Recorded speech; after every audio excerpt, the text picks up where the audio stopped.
और नेटफ्लिक्स द्वारा प्रस्तुत।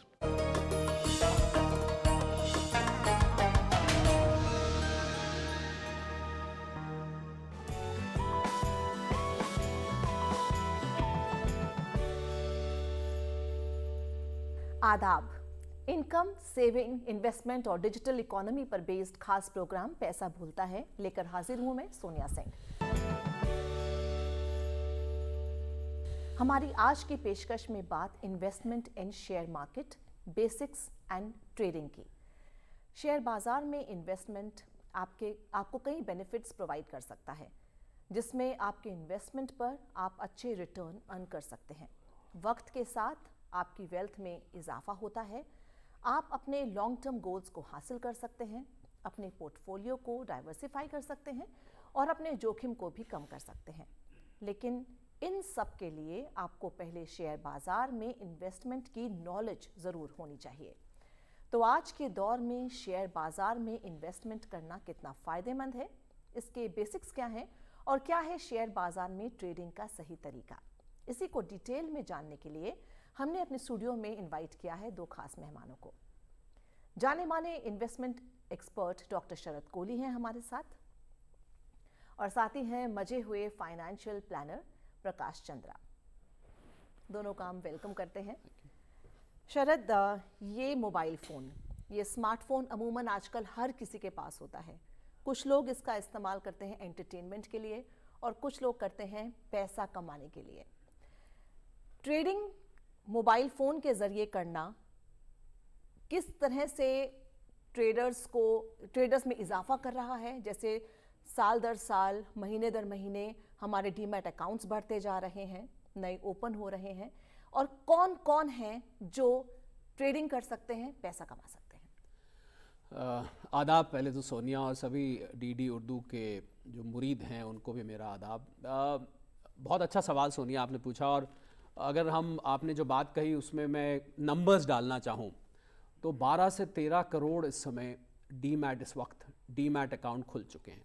12 से 13 करोड़। अब देखने वाली बात यह, अगर हमारी 140 करोड़ की आबादी है और उसमें 12 से 13 करोड़ लोगों का खुल चुका है, तो कहाँ एक ज़माने में 3-4% लोग शेयर मार्केट से जुड़े होते थे, आज वो नंबर बढ़कर 10% की तरफ जा रहा है। अगर 140 करोड़ की बात करें तो मुझे लग रहा है किसी भी देश की इकोनॉमी के लिए बहुत अच्छा है। पर अब इसमें सवाल ये उठता है कि क्या ये 12-13 करोड़ लोग सबके सब, 2-3 सवाल मैं खड़े करता हूँ, फिर मैं उस पर रोशनी डालना चाहूँगा। क्या ये सबके सब पैसा कमा रहे हैं? मेरा पहला सवाल। मेरा दूसरा सवाल, क्या ये सबके सब इन्वेस्टर्स हैं?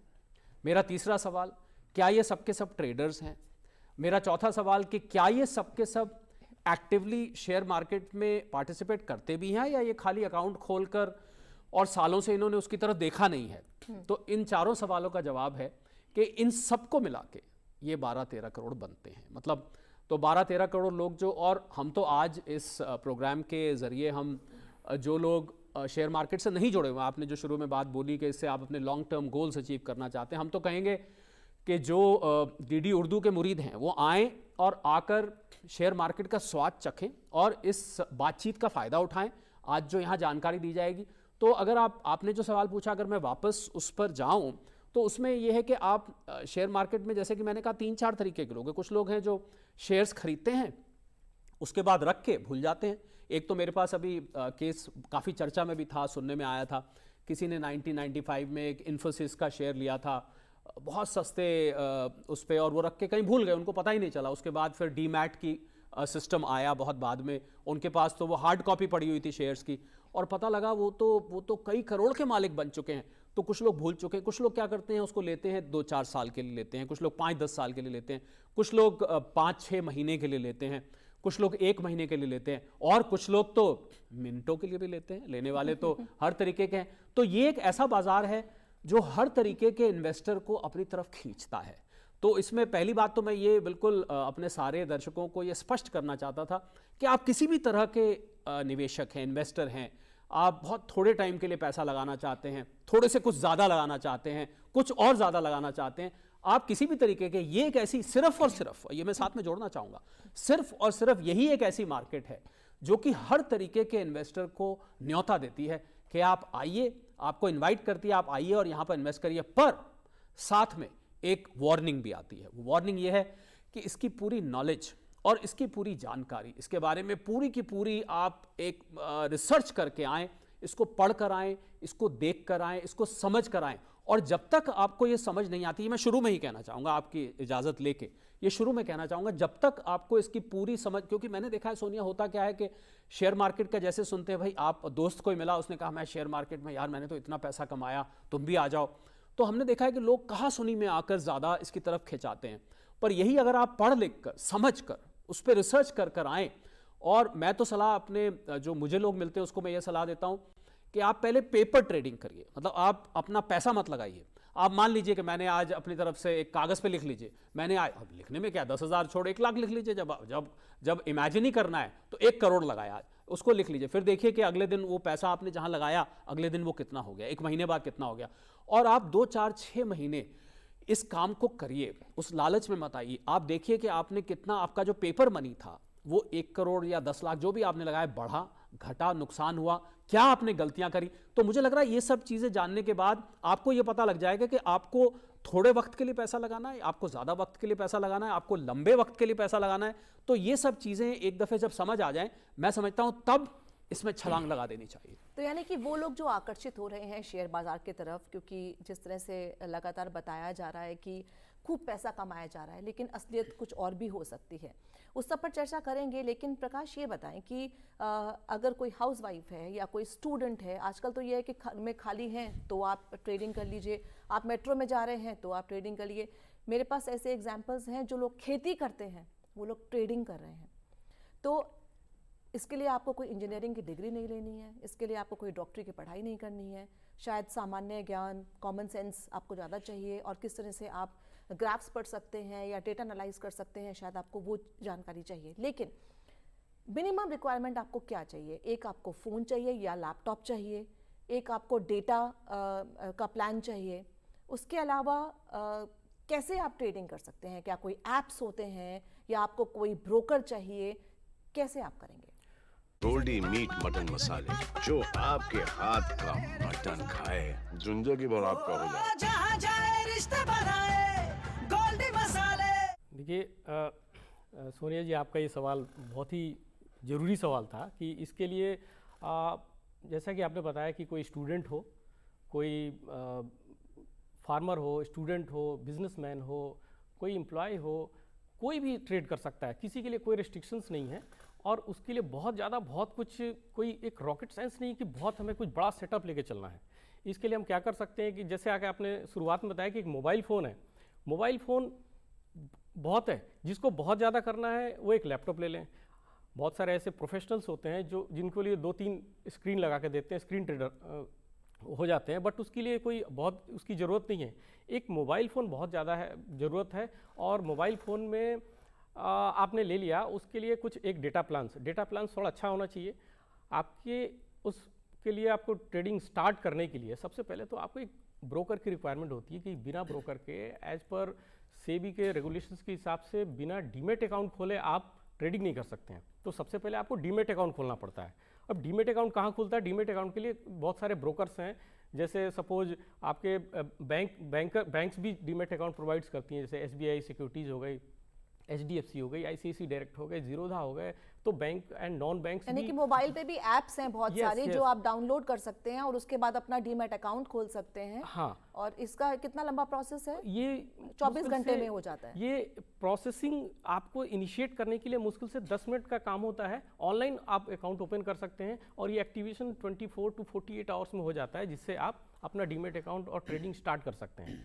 इसके लिए आपको मिनिमम आप 5,000 से भी स्टार्ट कर सकते हैं और 5 लाख से भी एंड 5 करोड़ से भी, यानी कि 5,000 रुपए से भी आप स्टार्ट कर सकते हैं। 5,000 रुपए से भी स्टार्ट। टाइमिंग क्या होते हैं? सुबह 9 बजे मार्केट खुलता है, 3:30 बजे बंद होता है। 9 बजे मार्केट ओपन होता है, बट जनरल पर्सन्स के लिए, जो ट्रेडर्स होते हैं, उनके लिए 9:15 से 3:30, मतलब 9:15 बजे से लेकर के 3:30 बजे तक का मार्केट रहता है। 9:15 बजे से आप कोई ट्रेड करते हैं और 3:30 बजे तक आप अपने ट्रेड को पोजीशन से आप कैरी करना चाहते हैं। कोई चीज़ आपने कोई पर्टिकुलर एक शेयर खरीद लिया, आप चाहें तो उसको उस दिन बेच दीजिए या उसके अगले दिन ही कैरी कर सकते हैं। आपने क्या खरीदा, क्या बेचा, इसके लिए हम बहुत सारे डेटा एनालिसिस हैं, इंटरनेट पे बहुत सारे आपके वेबसाइट्स हैं जी। जो कंपनीज के उस कंपनी के क्या खरीदना फाइनेंशियल्स है, को क्या प्रोवाइड करते बेचना हैं। है, वो उस पर भी हम डिस्कस करेंगे। लेकिन पहले अगर हम देखें कि हफ्ते में कितने दिन कर सकते हैं, सोमवार से लेकर शुक्रवार तक कर सकते हैं, शनिवार इतवार को छुट्टी रहती है।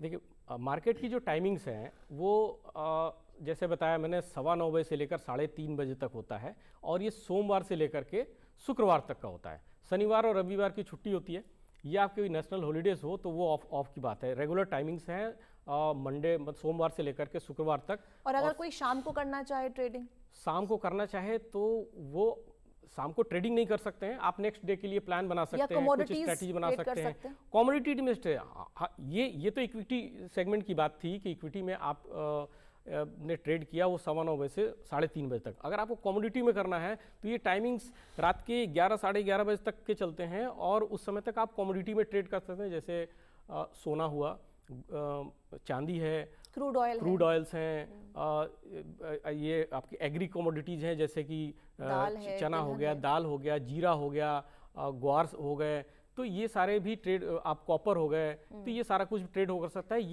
ये आपके मतलब 3:30 बजे के बाद भी ये मार्केट चलता है। जी। ये यानी कि commodity Sharad ji, there are lots of options, कि अब आप ये नहीं कह सकते कि मेरे पास टाइम नहीं है, या फिर आप ये नहीं कह सकते कि ये मुझे शेयर समझ में नहीं आते हैं तो मैं कमोडिटी कर सकते हैं। आप मतलब ये है कि आप चाहें तो आप ये एक स्किल सीख सकते हैं।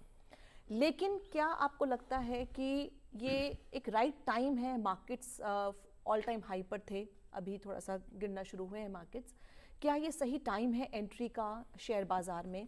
और भारत की अगर एक पिक्चर की तरह देखा जाए, लॉन्ग टर्म पिक्चर देखा जाए, इकोनॉमी की पिक्चर देखा जाए, क्या स्टॉक्स में इन्वेस्टमेंट एक सही इन्वेस्टमेंट रहेगा?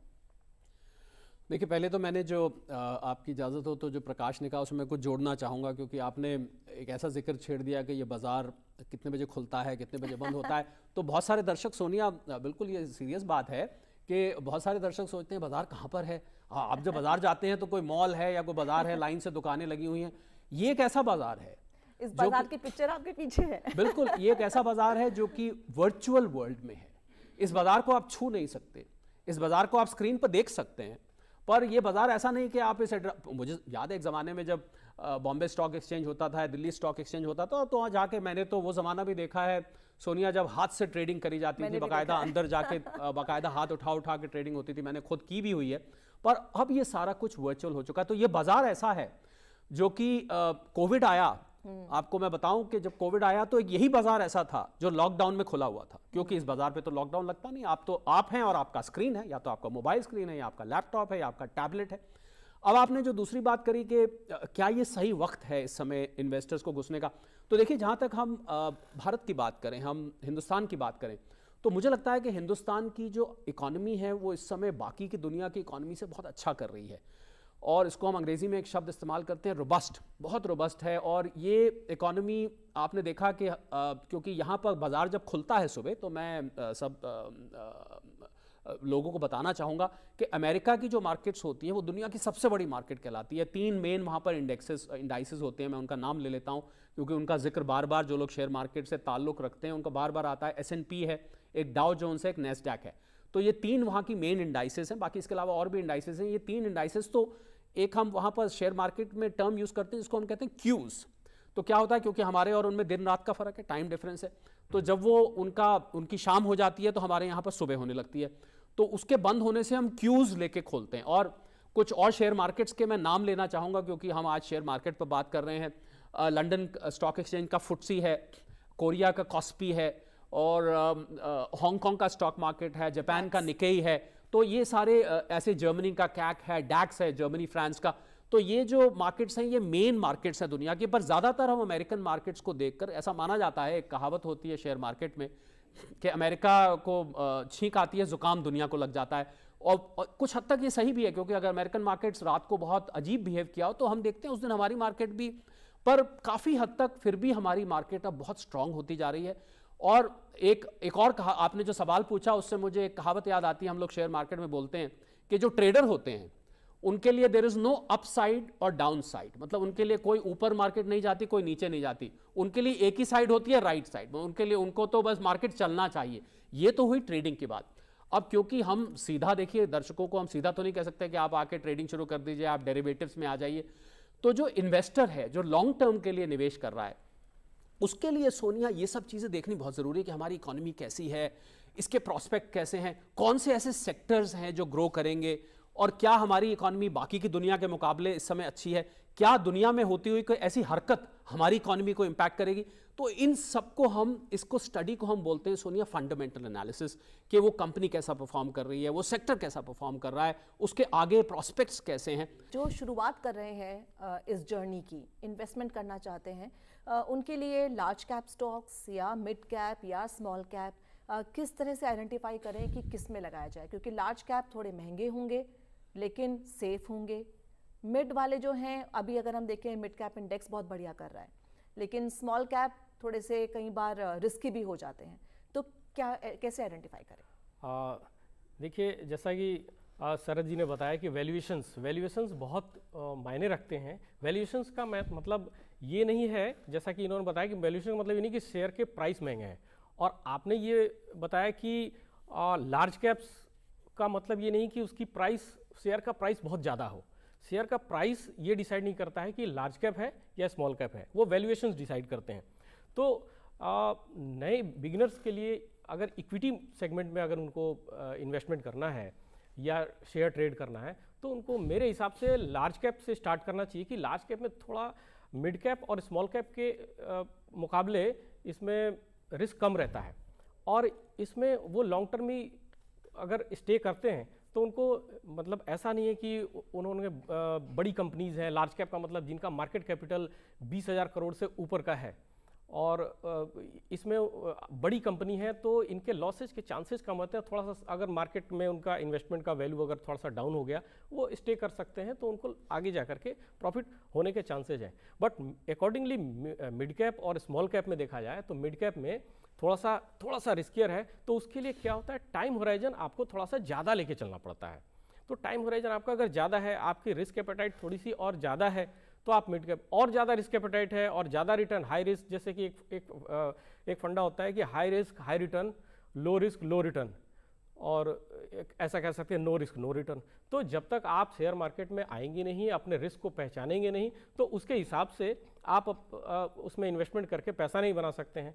तो स्टार्टिंग में बिगिनर्स के लिए लार्ज कैप से स्टार्ट करें, बड़ी कंपनीज के शेयर लें, थोड़ा सा लें, और जितना पैसा शुरुआती, जैसा कि मैंने बताया कि 5,000 से भी स्टार्ट कर सकते हैं, 10,000 से भी स्टार्ट कर सकते हैं। शुरुआत करेंगे जब सीखते सीखते आपको लगने लगे कि हाँ, कौन सा आपको कंपनी शूट कर रही है, आपके रिस्क के अकॉर्डिंग कौन सा है, आप कितना उसमें कंपनी के बारे में स्टडी कर चुके हैं, उस स्टडी में आपको लग रहा है कि इसके फंडामेंटल्स अच्छे हैं, ये लॉन्ग टर्म में कंपनी ग्रो करेगी, तो आपका शेयर भी ऑब्वियसली ग्रो करेगा। लेकिन अगर आपने स्पेकुलेशन कर ली कि आज लिया 10 रुपये बढ़ा और आपने सेल कर दिया, हो सकता है कि वो 10 रुपये आगे 20 रुपये और 50 रुपये भी बढ़ने वाले थे, लेकिन आपने उसमें समय नहीं दिया और आपने वो प्रॉफिट आप ले नहीं पाए। गोल्डी मीट मटन मसाले, जो आपके हाथ का मटन खाए जिंदगी भर आपका हो जाए। जहाँ जाए रिश्ते बनाए गोल्डी मसाले। ये तो तय हो गया शरद जी कि किस कंपनी में इन्वेस्ट करना है, प्लान कर लिया, लेकिन व्हेन टू एंटर, पता चले कि अभी हमने खरीद लिया लेकिन वो बहुत ही हाई प्राइस था, तो बाय ऑन डिप्स कैसे पता चलेगा? क्या कोई एनालिसिस कर सकते हैं, कोई चार्ट्स देख सकते हैं, कैसे पता करें? जी हाँ, 2 तरीके होते हैं सोनिया मार्केट में इन्वेस्ट करने के। मतलब आप जब मार्केट में पहचाने कैसे कि क्या, जो आपने सवाल पूछा कि क्या सही वक्त है, तो 2 चीज़ें मुझे लग रहा है लोगों को याद रखनी बहुत ज़रूरी है। 2 फील्ड ऑफ स्टडीज़ हैं बिल्कुल अलग अलग। एक को हम बोलते हैं, जिसका मैंने अभी जिक्र भी किया था, फंडामेंटल एनालिसिस। फंडामेंटल एनालिसिस होता है कि कंपनी कैसा परफॉर्म कर रही है, उसके प्रॉफिट्स कैसे हैं, उसका सेक्टर कैसा है, देश का प्रोस्पेक्ट कैसा है, इकोनॉमी कैसी कर रही है, दुनिया भर में क्या माहौल है, वगैरह वगैरह। इसको सबको बोलते हैं फंडामेंटल एनालिसिस। एक दूसरा और फील्ड ऑफ स्टडी होता है जिसको हम बोलते हैं टेक्निकल एनालिसिस। टेक्निकल एनालिसिस, जिसको आपने छूकर जिक्र किया, वो होता है कि आपका जब शेयर का प्राइस है तो वो प्राइस तो ऊपर नीचे जाता है, दिन में भी कई बार ऊपर नीचे जाता है, रोज का तो छोड़िए, तो दिन में हर मिनट ऊपर नीचे जाता है। तो इस प्राइस को हम एक ग्राफ में प्लॉट करते जाते हैं। तो जब आप प्लॉट करते हैं तो आप देखेंगे कि एक डायग्राम एक एक चार्ट बन जाएगा। इन चार्ट्स को जब स्टडी करके कोई भी इन्वेस्टर इन्वेस्ट करता है उसको हम टेक्निकल एनालिसिस कहते हैं। अब ये चार्ट्स बहुत शक्ल के बन जाते हैं, क्योंकि ये तो ऐसे भी बन सकता है, ऐसे भी बन सकता है, ऐसे ऐसे करके बन सकता है, बहुत तरीके से बन सकता है। इस फील्ड ऑफ स्टडी को टेक्निकल एनालिसिस कहते हैं। तो कुछ लोग कोई टिप देंगे आप, कोई मूविंग एवरेज लगानी हो? बिल्कुल, देखिए इसमें बिल्कुल आप टेक्निकल एनालिसिस की गहराई में जाएं तो 20 डे मूविंग एवरेज डीएमए बोलते हैं, daily moving averages, 200 day daily moving averages, 100 day DMA. तो जैसे म्यूचुअल फंड एक्सपर्ट आप हैं ही, और शरद ने एक और उस पर हामी भी भर दी है, तो ये बताएं कि म्यूचुअल फंड इन्वेस्टमेंट क्या सही है? देखिए, आपने अक्सर टीवी में भी देखा होगा और मैं उसी advertisement लाइन को देखा बोल रही होगा कि यस, म्यूचुअल फंड सही है। म्यूचुअल फंड सही है और सबके लिए है। जी।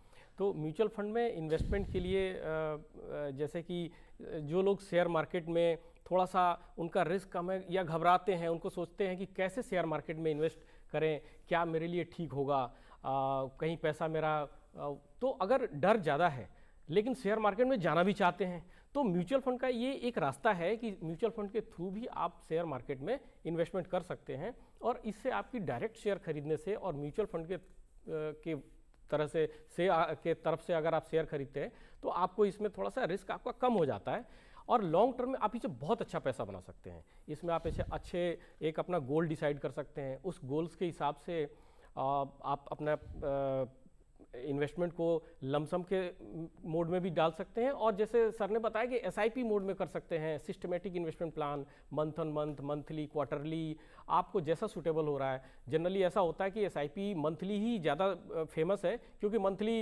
लोग अर्न करते हैं और मंथली अपने अर्निंग का थोड़ा सा पार्ट अपने इन्वेस्टमेंट में पास ऑन करते हैं, जिससे कि उनका इन्वेस्टमेंट एक एक्यूमुलेशन होता रहता है और लॉन्ग टर्म में उनको अच्छा पैसा बन जाता है। इसमें म्यूचुअल फंड में स्टॉक मार्केट में भी एक्सपोजर ले सकते हैं। जैसा कि आप अगर म्यूचुअल फंड की ही बात करें तो इसमें कैटेगराइजेशन जैसे स्टॉक मार्केट में large cap, mid cap, small cap है। तो यहाँ क्या है, बंच ऑफ स्टॉक्स में जो फंड्स बनाए जाते हैं इनके लिए हमारे पास कुछ कैटेगराइजेशन और बढ़ जाते हैं। जैसे कि large cap, mid cap, small cap तो है ही है, plus large cap, large and mid cap, multi cap जिसमें कि लार्ज, मिड, स्मॉल कैप का तीनों का मिक्सचर हो जाता है। कुछ हाइब्रिड फंड्स भी होते हैं जिसमें कि डेट कैटेगरी के फंड्स भी आते हैं और इक्विटी भी आते हैं। तो इक्विटी और डेट मिलकर के हाइब्रिड हैं जिनकी रिस्क थोड़ी कम है, थोड़ा सा उनको ज़्यादा रिस्क नहीं लेना चाहते हैं या उनका टाइम हॉराइजन कम है, तो उसके हिसाब से वो हाइब्रिड फंड को सिलेक्ट कर सकते हैं। जो बहुत ही कंजर्वेटिव है वो कंप्लीट हाइब्रिड स्कीम्स में जा सकते हैं, जिससे कि लेकिन वही है कि आपको अगर जितना ज़्यादा रिस्क फंड में लेते हैं उसके लिए आपको अपना टाइम हॉराइजन को बढ़ाना पड़ेगा, जिससे कि आपकी रिस्क थोड़ी सी मिनिमाइज हो जाए। और यहाँ अगर आप टाइम की बात करें तो शरद हम चर्चा करेंगे उसकी, क्योंकि बहुत शायद दर्शक भी इंतज़ार कर रहे होंगे उसी बात का। आजकल सोशल मीडिया पर मिनटों में 10 करोड़ का प्रॉफिट, 10 लाख का प्रॉफिट, 1 लाख का प्रॉफिट, इस तरह की चीज़ें देखकर बहुत सारे डीमैट खुल रहे हैं और जो यंगस्टर्स हैं स्पेशली वो इस तरफ आकर्षित हो रहे हैं। यूट्यूब पर अगर हम देखें तो बहुत सारे इन्फ्लुएंसर्स हैं जो अपनी बात करते रहते हैं किस तरह से ट्रेडिंग की। कितना सच है कितना गलत है वो एक दूसरा मुद्दा है, लेकिन इंट्राडे ट्रेडिंग के दोनों प्रॉज एंड कॉन्स क्या हो सकते हैं? बहुत अच्छा आपने मुद्दा उठाया है सोनिया, क्योंकि अभी आपको याद होगा हाल में सेबी ने एक डायरेक्टिव भी दिया था जिसमें उन्होंने जो सोशल मीडिया पे इन्फ्लुएंसर्स हैं, क्योंकि सेबी क्या करता है कि वो रजिस्ट्रेशन मांगता है। अगर आप शेयर मार्केट में किसी को सलाह दे रहे हैं तो आप सेबी के पास रजिस्टर्ड होना चाहिए। आप ऐसा नहीं कि कोई भी व्यक्ति जाके, कोई भी शख्स जाके किसी को कोई सलाह दे दे, क्योंकि वो दूसरे का खून पसीने की कमाई को बिल्कुल 1 मिनट में, मैंने कहा, हवा हवाई हो सकती है। बिल्कुल। तो इसलिए सेबी ने अभी पीछे डायरेक्टिव दिया था और उनके खिलाफ एक मुहिम भी चलाई थी कि ये इस तरीके से नहीं चलेगा कि कोई भी आदमी उसको बैन किया जाएगा, उस पर एक्शन लिया जाएगा। तो मेरी आज आपके पैसा बोलता है कि ज़रिए ये सलाह है सबको कि आप ऐसे जो सोशल मीडिया पे आपको जो लोग सलाह देते हैं कि मैंने रातों रात इतना बनाया, जैसा आपने बताया, अब एक कहावत ज़रूर है सोनिया कि गेहूं के साथ घुन पिसता है, क्योंकि उसमें वाकई में कुछ अच्छे होते हैं, वाकई में एक्सपर्ट्स होते हैं, पर क्योंकि वो उनके साथ मिल जाते हैं जो लोग इसको देखा देखी शुरू कर देते हैं, तो फिर इल्ज़ाम तो सभी पर लगता है। तो मुझे लग रहा है कि लोगों को क्या करना चाहिए कि जब तक सेबी रजिस्टर्ड सलाहकार आपको सोशल मीडिया पे नहीं दिख रहा है तब तक आप उसकी सलाह नहीं मानिए। और मैंने इसीलिए शुरू में कहा कि इसको देखा देखी नहीं करना चाहिए, सुना सुनी नहीं करनी चाहिए। ये एक पूरी नॉलेज है, इसकी पूरी की पूरी जानकारी जब तक आपके पास ना हो तब तक आप इसमें छलांग, ऐसा ही है कि आप किसी तालाब में छलांग लगाने जा रहे हैं और आपको पूरा तैरना नहीं आता है और आपको उसकी गहराई नहीं पता है, तो उसमें क्या होगा, आप डूब सकते हैं, क्योंकि आपको तो पता ही नहीं कि आपके कमर तक पानी है या आपके कंधे तक पानी है। ठीक ऐसे ही है। तो मैं समझता हूं कि लोगों को, और आपने बात करी इंट्राडे ट्रेडिंग की, तो इंट्राडे ट्रेडिंग, दो तरीके के ट्रेडर्स हैं सोनिया। एक तो हैं जो लोग पहले इन्वेस्टर्स बन के आए थे, उन्होंने थोड़ा स्वाद चखा शेयर्स का, कैश ऑन डिलीवरी ली, अपने डीमैट में रखा 6 महीने 3 महीने, उन्होंने देखा उनको बहुत फायदा हुआ। किसी ने कहा भाई ये तुम्हें 6 महीने इंतजार करने की क्या जरूरत है, ये तो हम तुमको 3 घंटे में करके दे सकते हैं। तो वो फिर धीरे धीरे, और मैं दर्शकों को यहाँ पर, अगर कोई ये सोच रहा है कि ये इंट्राडे ट्रेडिंग क्या है, तो दो तरीके की ट्रेडिंग होती है, यहीं पर हम ये भी बताते चलते हैं अगर आपकी इजाजत हो तो। एक होती है cash on delivery. Cash on delivery का मतलब होता है कि आपने शेयर खरीदा और आपके डीमैट अकाउंट में आ गया, आपने उसका पैसा दे दिया और आपके डीमैट अकाउंट में वो शेयर पड़ा रहा, जब आपको बेचना हो आपने ऑर्डर दिया और शेयर बिक गया। दूसरा होता है जिसको हम नॉन डिलीवरी ट्रेडिंग कहते हैं, मतलब आपने शेयर खरीदा पर वो आपके अकाउंट में आया नहीं, वो मार्केट बंद होने से पहले 3:30 बजे से पहले आपने उसको बेच दिया, या तो 3:30 बजे से पहले, या शेयर मार्केट में एक साइकिल होती है जिसको हम एक्सपायरी कहते हैं। वो जनरली, अगर हम जैसे दो तरीके की इंडाइसेस हैं, एक सेंसेक्स होती है जिसमें 30 शेयर होते हैं, एक निफ्टी होती है जो नेशनल स्टॉक एक्सचेंज है। हम जाते जाते सोनिया ये तो बता दें कि 2 स्टॉक एक्सचेंजेस है इंडिया में, एक बॉम्बे स्टॉक एक्सचेंज है और एक नेशनल स्टॉक एक्सचेंज है। और जो नेशनल स्टॉक एक्सचेंज की सेंसिटिविटी इंडेक्स है उसका नाम है निफ्टी, वो 50 शेयरों को मिला के बनती है, सभी लोग ध्यान से नोट कर ले, और सेंसेक्स की 30 शेयरों को मिला के बनती है। इसकी हर महीने एक्सपायरी होती है, तो आप एक्सपायरी तक उसको कैरी कर सकते हैं, आपने कोई शेयर आपके डीमैट अकाउंट में नहीं आएगा। तो दो तरीके की ट्रेडिंग है, एक कैश ट्रेडिंग है, दूसरी ट्रेडिंग को सभी लोग बहुत ध्यान से सुने, इसको बोलते हैं डेरिवेटिव्स ट्रेडिंग। डेरिवेटिव ट्रेडिंग्स के अंदर भी दो तरीके के प्रोडक्ट्स होते हैं, एक को बोलते हैं फ्यूचर्स, एक को बोलते हैं ऑप्शंस। अब आपने जब इंट्राडे ट्रेडिंग की बात करी, तो इंट्राडे ट्रेडिंग दोनों में हो सकती है। कुछ लोग तो जैसे मान लीजिए मैंने एबीसी कंपनी का शेयर खरीदा और मैंने सुबह 10 बजे खरीद लिया, और मैंने मान लीजिए 100 रुपए का खरीदा और मैंने देखा कि 3 बजे तक मेरा शेयर तो 150 रुपए हो गया है, और मैंने तो कैश ऑन डिलीवरी लिया, तो मैंने क्या किया, उसको 3 बजे तक बेच भी दिया। अब आपने बेच दिया तो आपने कैश ट्रेडिंग करी, पर यह भी इंट्राडे ट्रेडिंग कराएगी। दूसरी इंट्राडे ट्रेडिंग है जहां आपने बिना डिलीवरी लिए, आपने एक डेरिवेटिव ट्रेडर की तरह आपने शेयर खरीदा और आपने उसको उसी दिन बेच दिया, या आपने कैरी ओवर किया। ज्यादा से ज्यादा, जैसा कि मैंने बताया कि आप एक्सपायरी डेट तक उसको कैरी ओवर कर सकते हैं। पर इंट्राडे ट्रेडिंग सोनिया, मैं यहां पर यह बताना चाहूंगा कि बहुत ही एक्सपर्ट का काम है। बहुत मैं ये शब्द यूज तो नहीं करना चाहता था, पर मुझे करना चाहिए कि ये थोड़ा खतरनाक है, क्योंकि इसमें आपकी बहुत एजिलिटी, एक अंग्रेजी में शब्द होता है कि बहुत एजाइल चाहिए, आपकी आंखें बिल्कुल स्क्रीन से गड़ी होनी चाहिए, क्योंकि आपने तो उसको सेम डे बेचना है, और आपने जरा सी पलक झपकाई और इधर उधर देखा, चाय पीने बैठ गए, कोई दोस्त आ गया, इतनी देर में पता लगा जो भाव आप ढूंढ रहे थे वो तो चला गया और आप तो घाटे में आ गए। तो इसलिए इंट्राडे ट्रेडिंग मैं समझता हूं सोनिया के बहुत एडवांस लेवल के निवेशक के लिए हम रेकमेंड करते हैं। शुरू में तो पहले आप क्या करिए, पहले आप म्यूचुअल फंड के थ्रू मार्केट में घुसिए, उसके बाद आप उसका स्वाद चखिए, फिर आप किसी एक्सपर्ट के गाइडेंस में खुद करिए। जब आप ये भी कर लेते हैं, उसके बाद आपकी मुस्कुराहट बता रही है कि शायद आप भी कभी स्वाद इसका चख चुके होंगे, तो उसके बाद आप इंट्राडे ट्रेडिंग में छलांग मार सकते हैं। बहुत बहुत शुक्रिया आप दोनों का स्टूडियो में आने के लिए और हमारे दर्शकों को ये सब जानकारी देने के लिए। तो जैसे कि हमारे गेस्ट बता रहे हैं, ध्यान रखिएगा, पैसा बहुत कीमती होता है, इसको गंवाना आसान है अगर आप शेयर मार्केट में इंट्राडे ट्रेडिंग कर रहे हैं। तो इसलिए जो भी आप सोशल मीडिया पर देख रहे हैं, थोड़ा संभल कर ही इस मार्केट में घुसिएगा, नहीं तो लॉन्ग टर्म इन्वेस्टमेंट कीजिए। और म्यूचुअल फंड, जैसा कि हमारे गेस्ट ने भी बोला, सही है। तो पैसा बोलता है में इस आज खास पेशकश में फिलहाल इतना ही। हमारा प्रोग्राम आपको कैसा लगा, आप भी हमें अपनी राय दें। हमारा ईमेल आईडी है ddurduspecials@gmail.com। इसी के साथ हमारी पूरी टीम को दीजिए इजाज़त। आदाब।